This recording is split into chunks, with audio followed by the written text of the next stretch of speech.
What's wrong? You look awful, are you feeling sick? One weekend, my daughter suddenly covered her mouth with her hand, looking nauseous, and hurried to the bathroom. While surprised, all I could do was rub her back as she struggled and gagged. Even after the nausea had passed and I asked if she was feeling ill, my daughter insisted there was nothing wrong. Suspicious but worried, a possibility crossed my mind. Could it be that she was pregnant and experiencing morning sickness? But she's just 13 years old. Despite denying it, I couldn't shake off the possibility of pregnancy and became incredibly agitated. Feeling unable to keep it to myself, I consulted with my husband. Our daughter might be pregnant. However, contrary to my serious tone, my husband laughed it off, saying, "You're overthinking it." Haha, no way. She's a child, there's no way she could be pregnant, right? It's probably just a stomach bug or something. I'll take her to the hospital. My husband and daughter went out in the car. But as they didn't return even by nightfall, and unable to stand the worry any longer, I rushed to the police station. 3 days later, I received unbelievable news from the police, plunging me into despair. Please calm down and listen. Actually, the police revealed the whole story. My name is Chris. I'm a 43-year-old housewife, living with my husband Sean, our 13-year-old daughter Talia, and my mother who suffers from dementia. My daughter, who is in the 8th grade this year, is not rebellious and she talks a lot with me and with my husband. We go out for shopping and lunch, just the two of us, and she also goes out to play with her father. I think we're a pretty close family. Taking care of my mother with dementia is tough, but we manage somehow with the help of the day service facility and care managers. Until this moment, I had never imagined that this happy life could crumble so suddenly. The first sign of trouble was one Saturday morning. As I was relaxing in the living room, my daughter came rushing out of her room, her face pale. "Talia, what's wrong? You look terrible, are you feeling sick?" Surprised, I called out to her, but she covered her mouth with her hand looking nauseous and hurried to the bathroom. My daughter struggled and gagged in the toilet.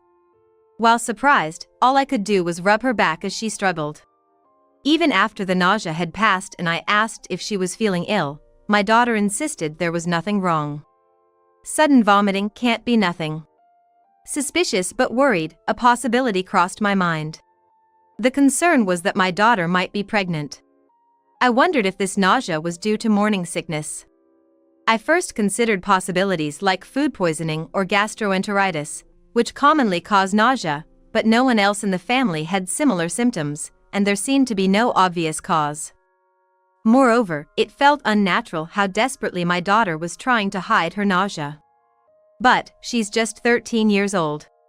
There's no sign of a boyfriend, and it seemed impossible that she would engage in such behavior. Despite my denial, I couldn't completely dismiss the possibility of pregnancy, and I became very flustered. However, if my daughter was indeed pregnant, it would be too much of a burden on her body. We would have to have a serious discussion about what to do next, including whether there might be someone involved.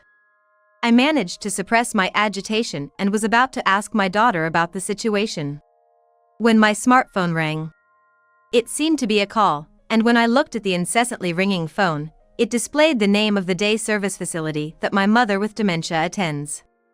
A call from the day service usually means urgent business. Reluctantly, I glanced at my daughter before answering the phone. As expected, the person on the other end was frantic, asking me to come quickly because my mother was causing a disturbance.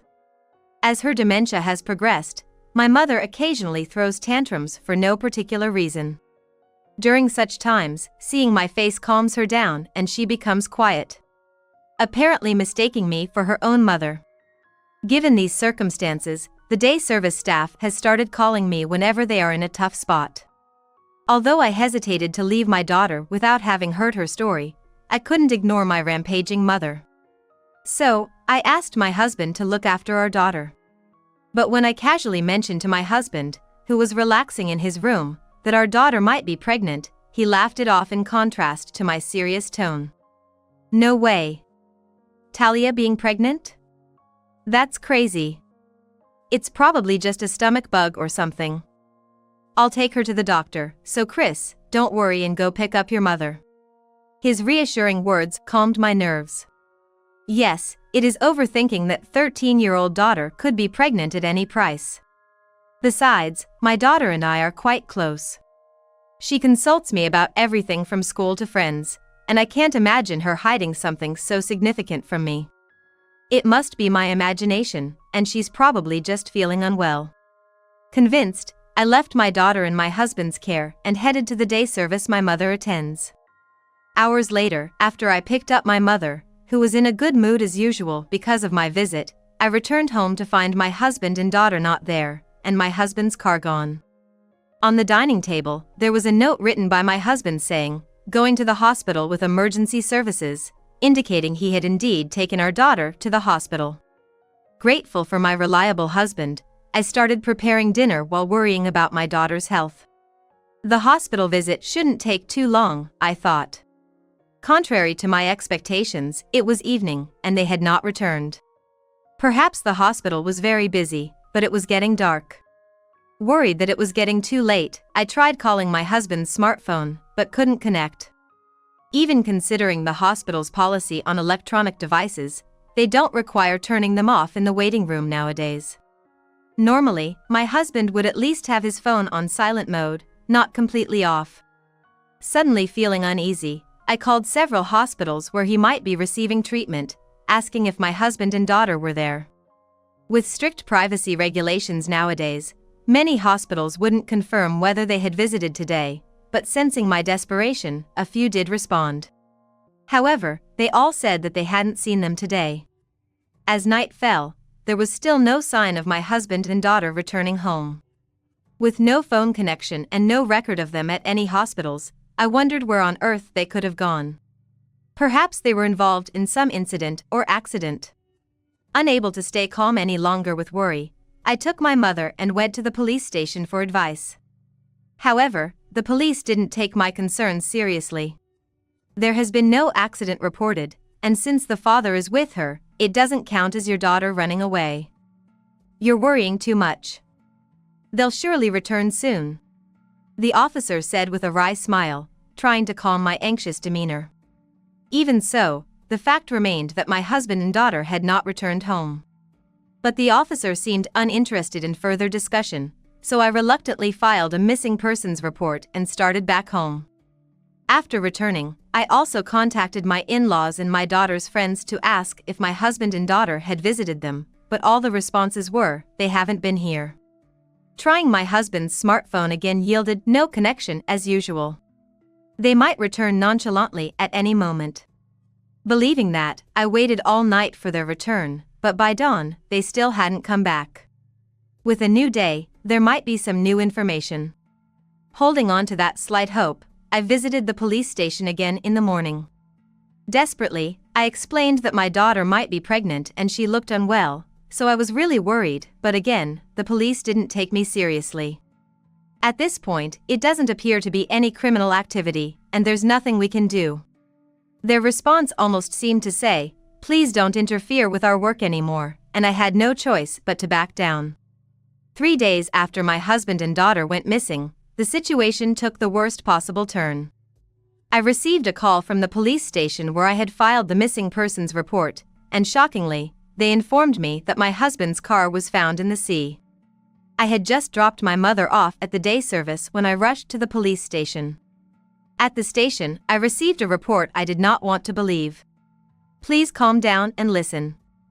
Unfortunately, your husband and daughter were found deceased with the car." I was at a loss for words, unable to comprehend immediately what had been said. My husband and daughter were found dead? Does that mean? Are you saying they are both gone? I muttered, to which the officer nodded with a pale face. "No, that can't be true. Why? Why my husband and daughter? Tell me it's not true." Overwhelmed by shock, I broke down crying on the spot. I couldn't believe that my precious husband and daughter were gone. I sobbed, asking the police if the bodies found could possibly be someone else who looked similar. But they confirmed there was no mistake, it was my husband and daughter, and I felt like I was losing my mind with grief. Hesitantly, the officer spoke to me. This is very hard to say, but could there have been a suicide pact? It seemed the police speculated that since I had mentioned the possibility of my daughter being pregnant, they theorized, maybe the husband impregnated his daughter and, fearing discovery by his wife, they chose to end their lives together. Such a thing is unimaginable for my husband. I trust him and denied what the police were suggesting. However, the police couldn't dismiss this possibility and asked me, "Had your husband and daughter been going out alone together recently?" "No, that's not possible." I tried to deny it, but I hesitated. Because I did recall recently seeing my husband and daughter whispering together often. Just like my daughter and I, my husband and daughter were close, and I had never felt anything amiss in our daily lives. However, thinking back, I wonder if my husband and daughter were not in close physical contact when they were sneaking around talking. Also, their expressions seemed unusually cheerful, or perhaps there was a different kind of intimacy than usual when they were together. My heart wavered between wanting to believe my husband was innocent and suspecting him. Unable to hide my distress, the police officer led me to the morgue. Lying in the cold room were undoubtedly my husband and daughter. Seeing the drastically changed forms of my beloved family, I broke down crying again. Why did my husband and daughter have to die? Just a few days ago, we were living what could be called a happy life, but now I feel thrust into the depths of despair. As I wept bitterly, the police officer handed me some personal items. Actually, we found these items in their pockets. Do you recognize them? Inside a clear plastic bag were a dragonfly glass bead strap and a USB memory stick. The dragonfly bead strap was from my daughter's pocket, and the USB memory stick was from my husband's pocket. Did my daughter even own such a strap? I was puzzled by the unfamiliar item. Then, I suddenly remembered that a friend of my husband's was a glass artisan. I seemed to recall seeing similar straps at his shop. He might know something. Thinking this, I informed the police about this friend and left the station. Days after the deaths of my husband and daughter, the situation took a dramatic turn. The police investigation revealed that this was not a case of murder-suicide or an accident, but a crime. The glass artisan, a friend of my husband, was arrested as a suspect. His statements and interviews with other parties brought various facts to light. Firstly, the dragonfly bead strap found in my daughter's pocket was something she had made to surprise me. Wanting to send something for my birthday, my daughter had consulted with my husband about what would make me happy. My husband remembered that his friend's glass workshop offered a hands-on experience in making small items, and they had visited the workshop several times together. The recent secretive talks and outings between my husband and daughter were because of this. When I had left on one occasion, my husband had asked our daughter if there was any possibility she could be pregnant. Turning pale, she confessed that the glass artisan might have acted inappropriately towards her. While they were making the strap at the workshop, my husband only did the pick-up and drop-off, leaving the daughter and the glass artisan alone for the actual work. The work was done in the back of the workshop, and my daughter fell asleep during the session, waking up with no memory of some time and her clothes in disarray. Confused, but seeing the artisan's usual demeanor when my husband picked her up, she thought she might have misunderstood the situation. Because she strongly hoped it was just a misunderstanding, she decided not to discuss it with me. Trembling, she told her father, who immediately bought a pregnancy test for her. Ultimately, she was not pregnant, and her symptoms resembling morning sickness were apparently due to psychological stress. Even though my daughter wasn't pregnant, if the glass artisan had indeed made advances on her, that would be completely unforgivable. To get to the truth, my husband and daughter quickly visited the glass workshop. As expected, at first, the glass artisan played dumb even when confronted by my husband. However, a sales operations clerk and former apprentice came forward and testified that on several occasions in the past, the master had used sleeping pills and committed indecent acts on customers during their handmade experience. He had been looking for a chance to expose the glass artisan's crimes and took the opportunity while my husband and the artisan were arguing to sneak into the office and copy incriminating images onto a USB memory stick. When he played the data on his laptop computer, they found several images of sleeping women stripped naked, including one of my daughter. Outraged by what he saw, my husband confronted the glass artisan, who claimed he did nothing beyond undressing them. Doubtful of his honesty, but realizing there were multiple victims, my husband urged him to turn himself in. The glass artisan seemed remorseful and agreed to my husband's suggestion. However, it was all an act. He asked my husband, who had driven there, to take him to the police station but requested to see the ocean one last time en route, and had my husband stop the car near the sea. Seizing the opportunity, he stunned my husband and daughter with a stun gun, rendering them unconscious. He then left them in the car, released the handbrake with the accelerator slightly engaged, and made the car plunge into the sea before fleeing the scene. According to his plan, the car carrying my husband and daughter fell into the ocean. They were gone forever. The crime came to light and led to the artisan's arrest thanks to the former apprentice. After seeing the news of my husband and daughter's deaths, the former apprentice suspected his master's involvement and reported it to the police. Following this, the police interrogated the glass artisan, who eventually confessed. This was how my husband and daughter met their tragic end. Afterward, I served as the chief mourner at their funeral. As visitors came to mourn, they all lamented their premature departure. Amid tears, my in-laws managed a strained smile and expressed their gratitude to me. They must have been happy to have lived with someone as loving as you. Thank you so much for everything. However, no matter how much my in-laws thanked me, my heart couldn't be lightened. I can never meet my beloved husband and daughter again, no matter how much I wish for it. Knowing how they died and that the perpetrator was arrested doesn't bring them back. I spent months and days, tormented by despair. In a house that once echoed with the laughter of my husband and daughter, now just living with my mother who has dementia. It was lonely and heartbreaking, nearly driving me insane, but having the responsibility of caring for my mother distracted me somewhat.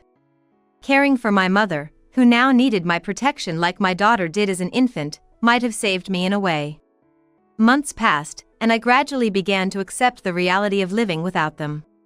On a day when I felt I was starting to recover from the shock, friends of my daughter came to offer incense. Seeing her friends kneeling properly and putting their hands together in front of my daughter's portrait, I realized once again how blessed she was with friends, and it brought tears to my eyes. After offering flowers, her friends turned to me and shared something. Talia's mom, this is her social media account. It might be hard to look at, but we want you to know how she felt. One friend handed me a smartphone displaying photos and posts my daughter had shared.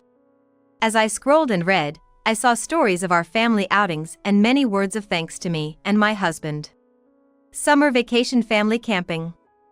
Barbecue was super yummy. Today is Mother's Day. Thanks always, Mom. Oh, and Dad too. Along with these words were pictures of my daughter with a beaming smile. Seeing all her thoughts and smiles, I couldn't stop the tears from flowing. I hadn't known she had prepared surprise gifts or that she had a social media account where she made such lovely posts. I thought I knew everything about her since we were close, but I realized now that wasn't the case, and it brought on an indescribable flood of emotions. While engrossed in reading, I found a post about her dreams.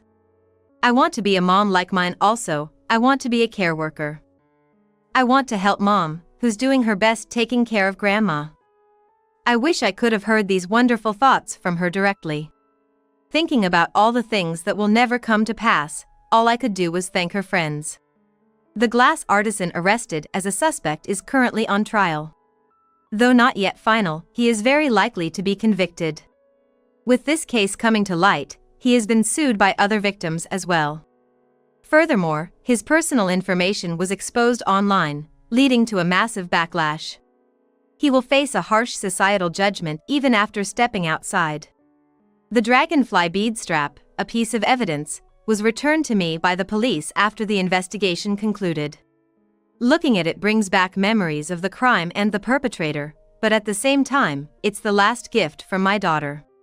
And it was a silent message from her, wanting the perpetrator caught. Thinking this, I couldn't bring myself to discard it and resolved to cherish it. The grief of losing my husband and daughter is something that will never fully heal. However, cherishing the memories and what my daughter left behind, I must move forward. I believe that's how I can honor them. As the first step towards the future, I have started studying to become a certified care worker. To be of some help in caring for my mother with dementia. And to carry on the dream my daughter was unjustly deprived of.